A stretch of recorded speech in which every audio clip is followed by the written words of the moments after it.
Hi guys, I'm back again with Skylene's point of view, so let's just jump straight into that. If you remember, there was an incident with chocolate in Ellie's point of view, except it didn't really go into detail, and I might have to fix that. Hopefully Skylene kind of explains what she did. So,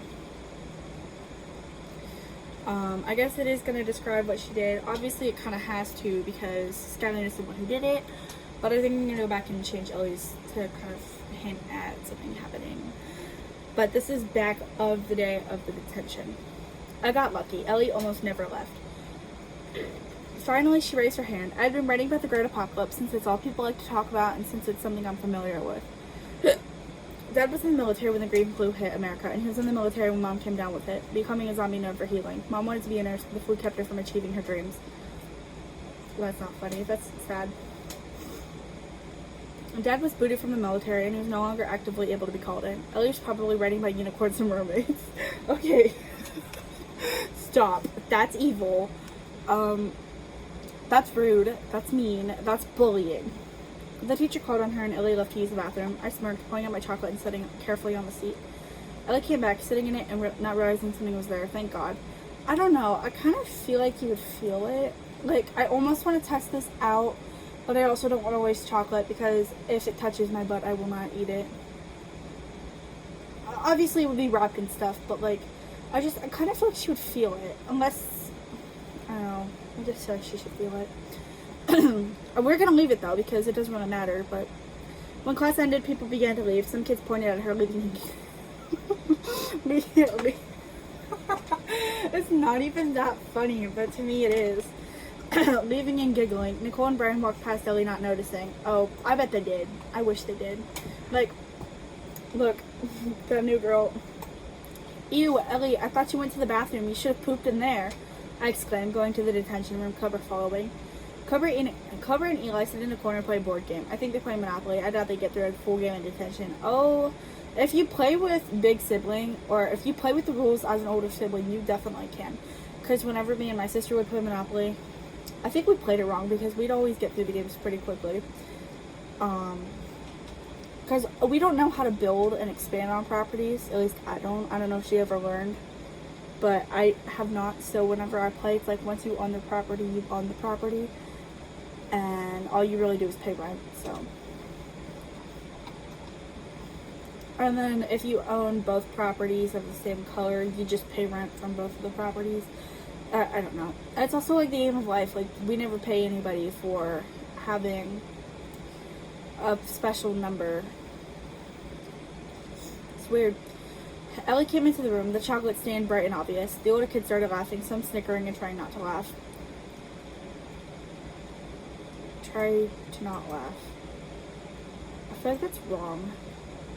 I mean, Google didn't stop me, so I don't know. Ellie marched over to the desk, asking the lady if she could go to the bathroom to clean herself up. Honey, that ain't gonna come off with water. It'll only make it worse. Ellie loudly declares it isn't poop, and I start laughing again. Cobra and Eli were in the corner, snickering and laughing, and the older kids had their phones out, taking pictures. Maybe some of them were even recording. I wondered if they posted videos online, and suddenly I wished I had a phone to see the videos if they ever made an appearance.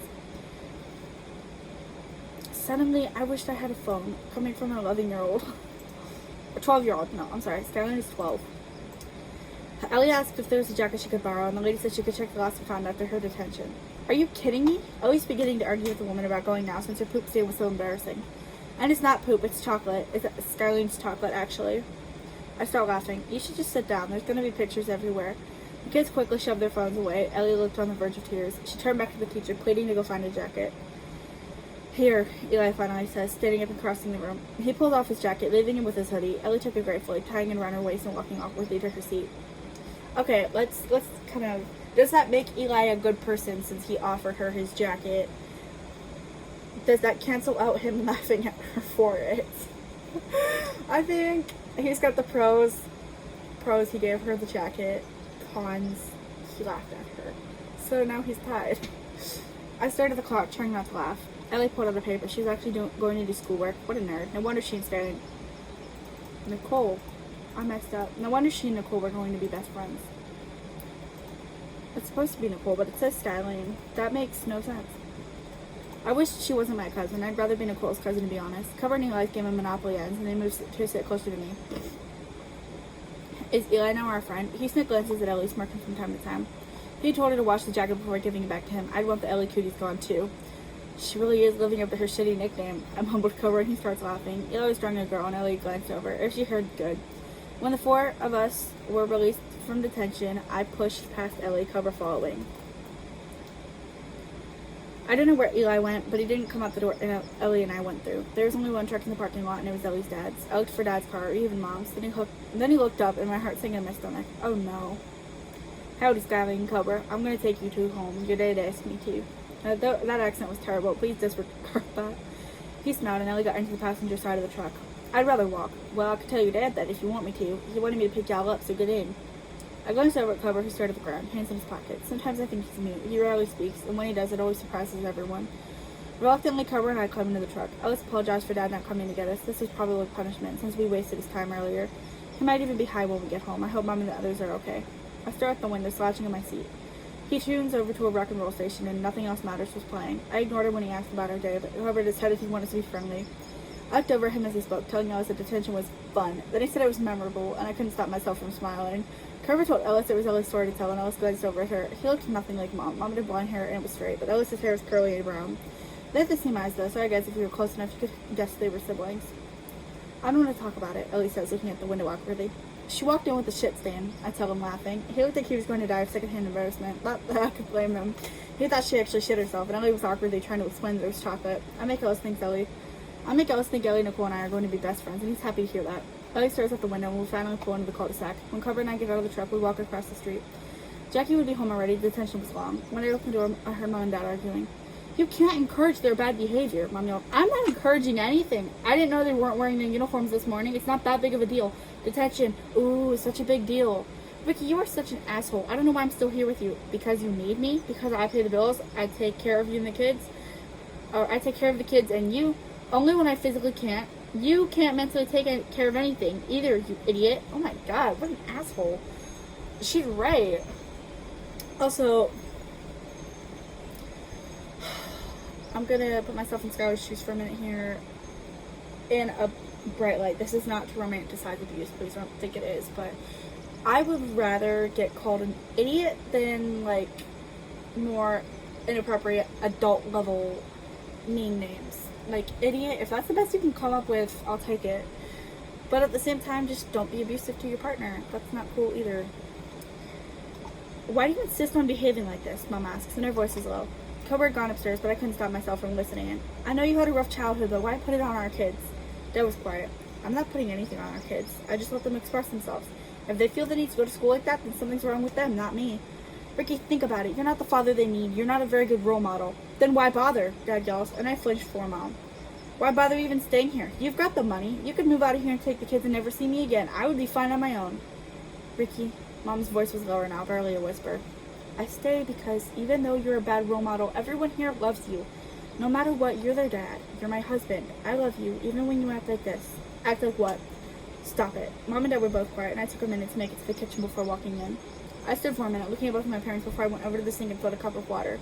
Mom smiled at me, but Dad was staring at the table. Mom was right. He wasn't a good role model, but it was too late to change for any of us. No, it's not. It's never too late to get out of an abusive relationship. Just saying. And I know it's hard, so I'm not going to say, like, oh, you can leave overnight, because you really can't. It's never too late, but it can be hard. So you have to have support as well, because if you don't, it can just get really sad and bad. But if you are in an abusive relationship in any way, that includes physical, verbal, emotional, mental, psychologically,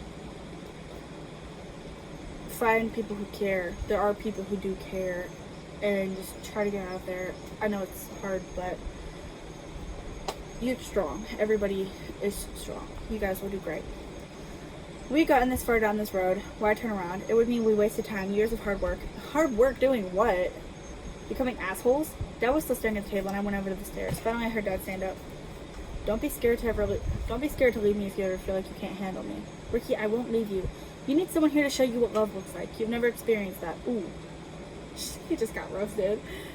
I won't ever experience it, baby. Don't let your hopes get too high.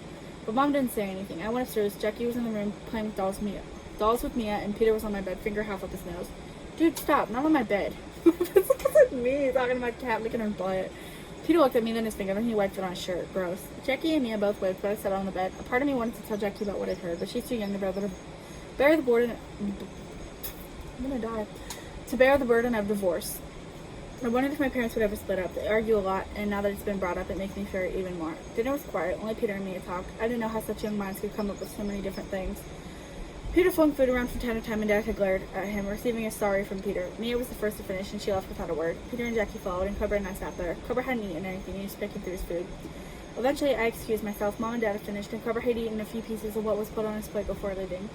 I watched as he went upstairs. He was quiet, and I was scared there was something we didn't know about. I was starting to worry for him. He rarely ate. Sometimes he would eat everything on his plate. Sometimes he would leave with an empty stomach.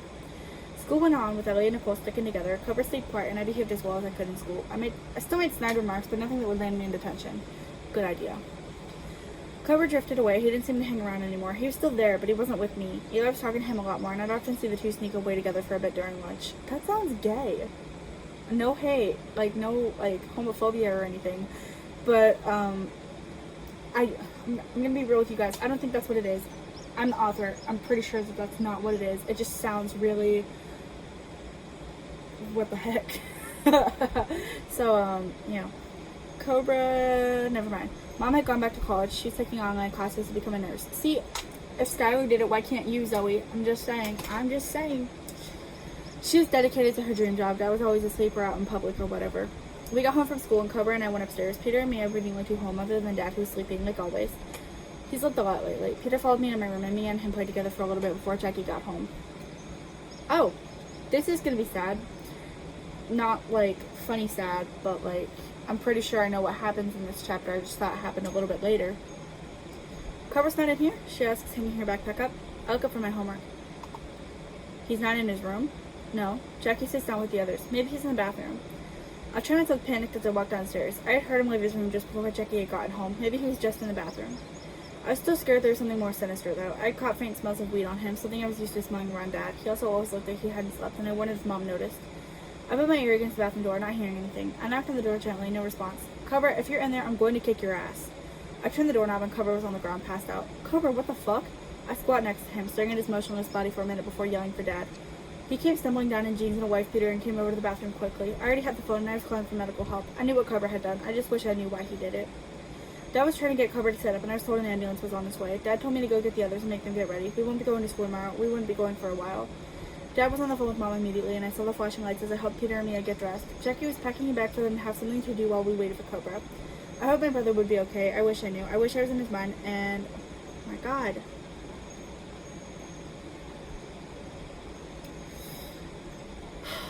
And I wish I knew what he was thinking when he overdosed. I wish I knew where he got the drugs. They could have been Dad's. They could have come from anywhere.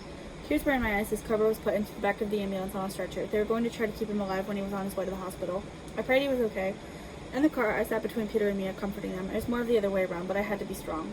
Oh, you're not being strong, but I can't blame you because that's scary. Don't do drugs because, overdose is a very real thing, and it's low-key terrifying. It hurts people around you too. Just don't do drugs. Problem solved. It's not easy to get out of, I would say, but they are easy to avoid. So honestly, just say no. And for Cobra, this is part of the reason he had been distant was because this is going to be a bit of a backstory that isn't included, and you probably won't ever see it, so I gotta kind of explain the backstory as well. Eli has a rough life at home, and his dad is not, well, he doesn't have a dad. Not really. He lives in an orphanage. When I'm pretty sure his dad is around, so why he's in an orphanage is beyond me. But he lives in an orphanage with Nanny Annie, who is evil, which is the curly-haired lady, whatever. And he also, she's abusive, so he kind of gets into the weed and other drugs and stuff that weed isn't illegal anymore where I live, but other illegal drugs he gets into. And then when Cobra's started to hang out with him and they became friends. Cobra's also got a rough life at home, and Ricky also does drugs a little bit here and there. He dabbles with it.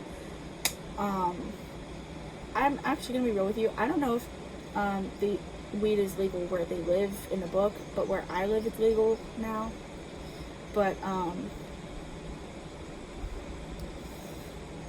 Eli kind of also pulls Cobra into it because he's like, well, my dad does it, he's cool with it, like everything's okay. And then I feel like most overdoses are accidental, but I think the point of Cobra's was to make it like on purpose because of the rough life he lives with his parents right now. I think that I was trying to have him actively actually try to unalive himself because of the rough life he's living. I don't think it was supposed to be like an accident with him like just being in middle school experimenting, which is a really young age to be experimenting with anything, but it's a cruel world out there and this is the norm for some people. So I mean, we've got middle schoolers, 6th graders vaping now, so it's not too surprising to see something like this happen, but just avoid drugs because they do hurt people and families. I have never had anyone I know affected by a drug overdose, not anyone that I really like care about or am close to, but I know that the people who surround them that do love them and support them, that hurts them as much as it hurts you, the consumer.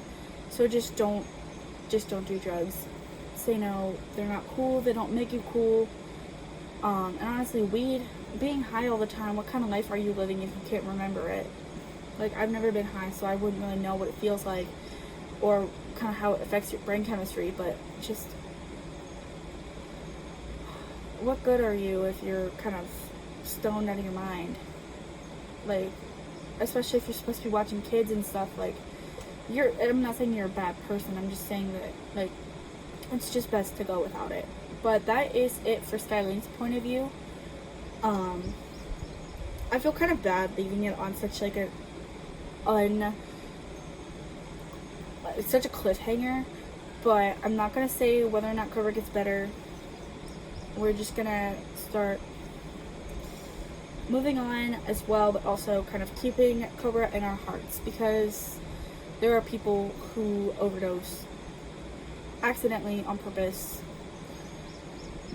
There are people who do this and that this is like normal for them every day. So just keep him and people close to you who you know struggle with drug addictions, keep them in your hearts and try to help get them out of it because drugs kill. That's it for Skylar's point of view though. I'll see you guys with Nicole's.